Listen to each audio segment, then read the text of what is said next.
ನಮಸ್ತೆ, ಎಲ್ಲರೂ ಹೇಗಿದ್ದೀರಾ? ಬನ್ನಿ ಇವತ್ತು ಹೋಳಿಗೆ ಮಾಡೋದು ಹೇಗೆ ಅಂತ ನೋಡೋಣ. ಒಂದು ಪಾತ್ರೆಗೆ ನೀರು ಮಳ್ಳಕ್ಕೆ ಇಟ್ಕೊಳ್ಳಿ. ನೆಕ್ಸ್ಟು 1.5 ಪಾವು ತೊಗರಿಬೇಳೆನ ತೊಳೆದ್ಬಿಟ್ಟು ಆ ನೀರಿಗೆ ಹಾಕಿ. ನೆಕ್ಸ್ಟು 1.5 ಪಾವು ಕಡಲೆಬೇಳೆನ ತೊಳೆದ್ಬಿಟ್ಟು ಕುಕ್ಕರಲ್ಲಿ ಬೇಯಕ್ಕೆ ಹಾಕಿ. ನಾವು ತೊಗರಿಬೇಳೆ ಮತ್ತು ಕಡಲೆಬೇಳೆನ ಒಂದೇ ಸಲ ಬೇಯಕ್ಕೆ ಹಾಕಲ್ಲ, ಏಕೆ ಅಂದರೆ ಒಂದೊಂದು ಬೇಳೆ ಬೇಯ್ದಿರುತ್ತೆ, ಒಂದೊಂದು ಬೇಳೆ ಬೇಯ್ದಿರಲ್ಲ. ಸೊ ನಾವು ಈಗ 1.5 ಕಪ್ ತೊಗರಿಬೇಳೆ ಮತ್ತು 1.5 ಕಪ್ ಕಡಲೆಬೇಳೆಗೆ 3 ಕಪ್ ಬೆಲ್ಲನ ತೊಗೊಂಡಿದ್ದೀವಿ.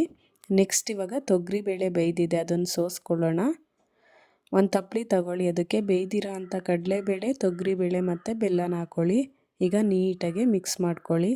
ನನ್ನ ವೀಡಿಯೋಸ್ ಇಷ್ಟ ಆದರೆ ಸಬ್ಸ್ಕ್ರೈಬ್ ಮಾಡಿ, ಶೇರ್ ಮಾಡಿ, ಕಮೆಂಟ್ ಮಾಡಿ ಹೇಗಿತ್ತು ಅಂತ ಹೇಳಿ. ನೆಕ್ಸ್ಟ್ ಈಗ ಮೈದಾ ಹಿಟ್ಟನ್ನ ರೆಡಿ ಮಾಡ್ಕೊಳ್ಳೋಣ ಬನ್ನಿ. ಈಗ ಮೈದಾ ಹಿಟ್ಟು ತಗೊಳ್ಳಿ. ಅರ್ಧ kg ಮೈದಾ ಹಿಟ್ಟು ತೊಗೊಂಡಿದ್ದೀವಿ. ಅದಕ್ಕೆ ಸ್ವಲ್ಪ ನೀರು, ಸ್ವಲ್ಪ ಉಪ್ಪು ಹಾಕ್ಕೊಳ್ಳಿ. ನೀಟಾಗೆ ಹದ ಬರೋ ಥರ ಮಿಕ್ಸ್ ಮಾಡಿ. ಚಪಾತಿ ಹಿಟ್ಟು ಥರ ಗಟ್ಟಿ ಇರಬಾರ್ದು, ಸ್ವಲ್ಪ ತೆಳು ಇರಬೇಕು. ಈಗ ಅದಕ್ಕೆ ಆಯಿಲ್ ಹಾಕ್ಕೊಂಡು ನೀಟಾಗೆ ಮಿಕ್ಸ್ ಮಾಡಿ. ಈಗ ಬನ್ನಿ, ಈಗ ಬೇಳೆ ರುಬ್ಬೋಣ. ನಾನೀಗ ಬೇಳೆನ ಗ್ರೈಂಡರಿಗೆ ಹಾಕ್ಕೊತಿದ್ದೀನಿ.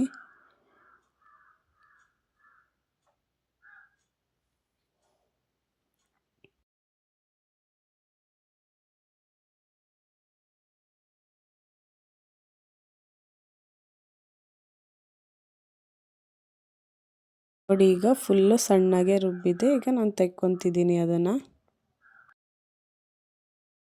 ನೋಡಿ, ಈ ಥರ ಸಣ್ಣಗಾಗಿದೆ. ಈಗ ಅದನ್ನು ಉಂಡೆ ಮಾಡ್ಕೊಳ್ಳೋಣ.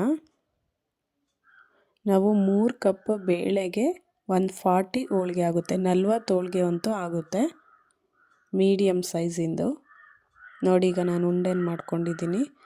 ಈಗ ಒಬ್ಬಿಟ್ಟು ತೊಟ್ಟೋದು ಹೇಗೆ ಅಂತ ನೋಡೋಣ. ಊಟದ್ದು ಪೇಪರ್ ಎಲೆ ಬರುತ್ತಲ್ಲ, ಅದನ್ನು ಕೆಳಗೆ ಹಾಕ್ಕೊಂಡಿದ್ದೀವಿ ನಾವು. ಸ್ವಲ್ಪ ಎಣ್ಣೆ ಜಾಸ್ತಿ ಹಾಕ್ಕೋಬೇಕು ಒಬ್ಬಿಟ್ಟು ತೊಟ್ಟಬೇಕಾದ್ರೆ, ಇಲ್ಲಾಂದರೆ ಅಂಟ್ಕೊಬಿಡುತ್ತೆ ಕವರ್ಗೆ.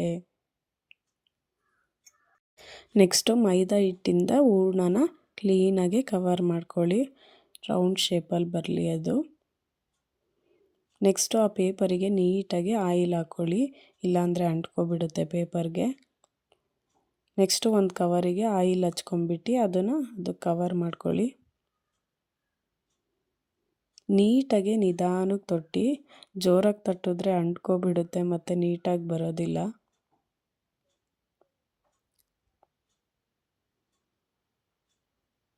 ನೋಡಿ, ಈ ಥರ ಸಿಂಪಲಾಗಿ ನಿಧಾನಕ್ಕೆ ಒಂದು ಬೆರಳಲ್ಲಿ ಈ ಥರ ಅಂದ್ಕೊಂಡು ಬನ್ನಿ.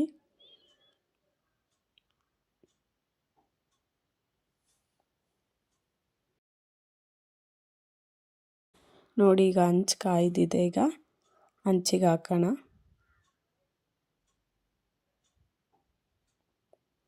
ನೋಡಿ, ಈಗ ಒಂದು ಸ್ವಲ್ಪನ ಅಂಟೋದಂಗೆ ಪೇಪರ್ಗೆ ಹಂಚಿಗೆ ನೀಟಾಗಿ ಬಂತು.